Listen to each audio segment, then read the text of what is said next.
Good evening and thank you for joining us. I'm Catalina Gillies. A police standoff that took place in the 200 block area of Nora Street North has concluded. Thunder Bay police were originally dispatched to a reported weapons call just before 5 p.m. last night at a residential address. The standoff was resolved just after 10 p.m. and 2 people have been taken into custody. A scene is still being held at the residence as officers conduct their investigation. No further information is available at this time. Significant rainfall has been somewhat of a help to the ongoing forest fire situation in northwestern Ontario, but lightning strikes continue to pose a legitimate threat. As of 11 a.m. this morning, there were 128 active fires in the region, which was quite a drop from 151 yesterday. 4 new fires have emerged over the last 24 hours, bringing the total number to its lowest count in almost 2 weeks. Along with the rain, however, were thousands of additional lightning strikes that are projected to create a new round of fires.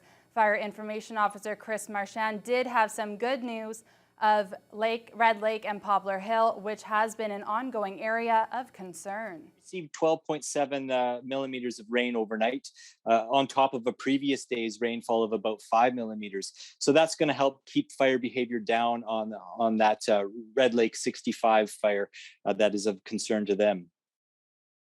Although some localized rainfall has helped the situation slightly, grand-scale conditions will likely not improve until the entire region experiences a prolonged length of rainfall.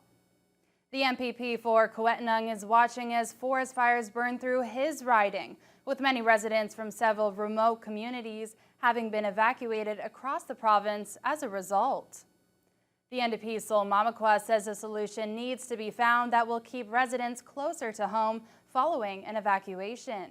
In years past, residents have been sent away as far as Ottawa and Regina due to being evacuated for either fires or air quality issues caused by smoke from the fires.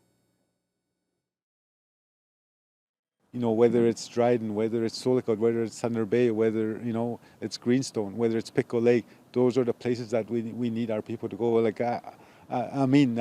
We thank, the other cities, the other municipalities that are further down south too, but it's just safer for, it's more comfort in being closer to home. Mamakwa also wants to see the province provide resources to recertify the firefighters who live in those remote First Nations, which would allow them to assist in protecting their homes and ease pressure on diverting resources from the rest of the province. The borderland region in the Kenora-Rainy River District is facing droughts on an epic scale. Recognizing this severe situation, the province announced on Tuesday it would be providing emergency funding for farmers. At a press conference near Emo, Kenora-Rainy River MPP Greg Rickford was joined by area farmers and virtually by Minister of Agriculture, Food and Rural Affairs Lisa Thompson. They announced $2 million in emergency support for livestock farmers who operate in that district.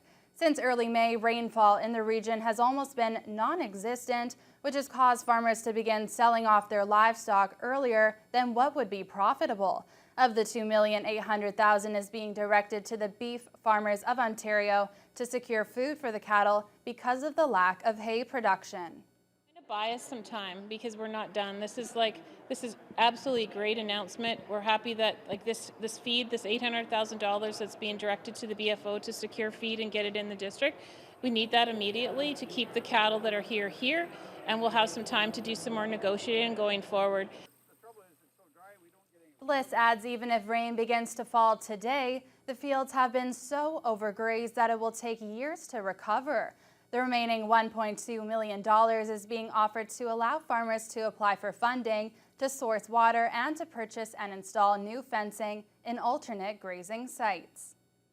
A long-awaited project is wrapping on Nipigon's waterfront. Work got underway earlier this week, rebuilding the breakwater that protects the community marina. It's a project that's expected to have benefits not only for boaters, but for property owners along the shoreline. Alex Flood has the details. Thompson Contracting and other local firms have begun laying down rocks along Nipigon's waterfront to rebuild their breakwater. It's hoped the effort will provide improved shelter for boats docking in the harbor and greater protection for structures on the shoreline. Mayor Richard Harvey says it's a relief to finally see the project underway. We're so fortunate to have this asset here in town and to be able to have that. And I know for a lot of people from Thunder Bay, they don't get down here. And, just always want to encourage people from the region to come down to check out the marinas. And all of this is part of that bigger project of just enhancing that visitor experience to our community, where we've got probably one of the best protected marinas and harbors on the North Shore Lake Superior. So it really is a place that has something for everyone. The community had a breakwater system installed several years ago, but it was partially removed to allow more water flow in an effort to restore fish habitat. Ultimately, the habitat was unaffected, and a number of other issues surfaced, including a stronger current in the summer and heavier ice buildup in the winter. Harvey says the decision to rebuild the breakwater was an easy choice to make. So this is a decision that we've been looking at for a number of years, and the town finally decided that we had discussions with various ministries about who might put it back in or whether it could be done. And so we made the decision to put it back in, but we want to make sure it's safe. We want to make sure that we have people aren't coming in with unknown currents taking place in that. So that's a really important thing to the town, and we've made that decision to move ahead with this. Construction of the breakwater on Nipigon River should wrap up by the end of the weekend, on budget and on time. This is fantastic news for residents and tourists, as their public amenities and their beaches will receive the protection they deserve. Alex Flood, TBT News. In-person services will soon return to some Thunder Bay libraries. September 7th is the target for Mary J.L. Black Library and County Park libraries to return to near normalcy.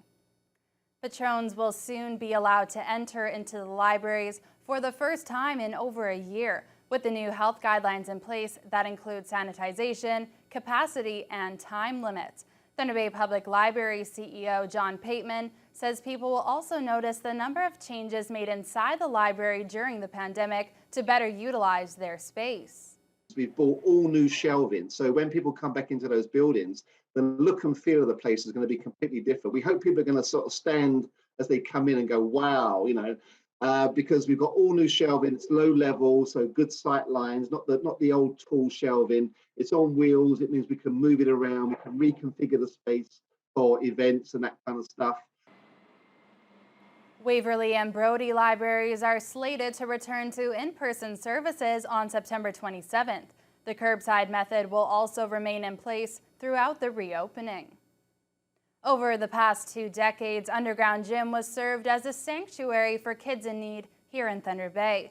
Now finally back up and running after flooding forced the closure of its original location on Simpson Street, the Underground received its final touches last week in the form of a custom-made boxing ring, which, as you are about to see, is already being put to great use. Kurt Black has the story.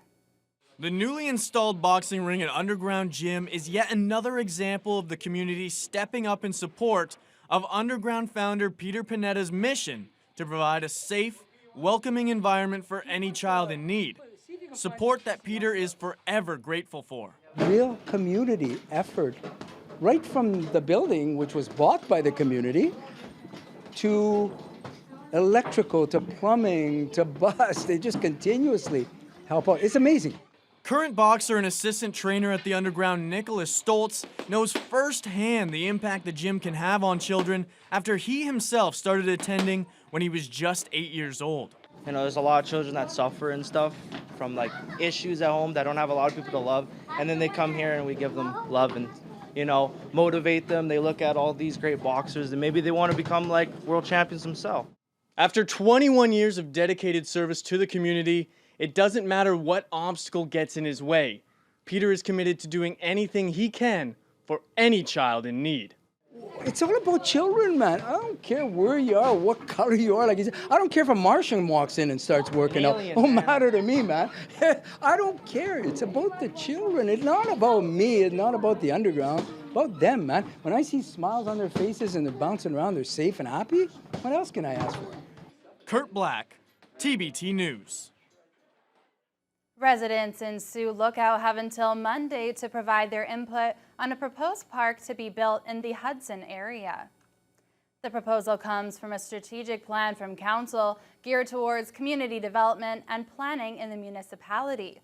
The hope is to spur both interest and development in Hudson, which sits along the shore of Lost Lake. The project is still in its early days, but Manager of Corporate Services and Municipal Clerk MacKinnon says they already have an idea of what they want to do with the land. The area provides a really natural look-off for Lac Seul, and so it's above sort of where the houseboat companies are located and above the CN rail lines.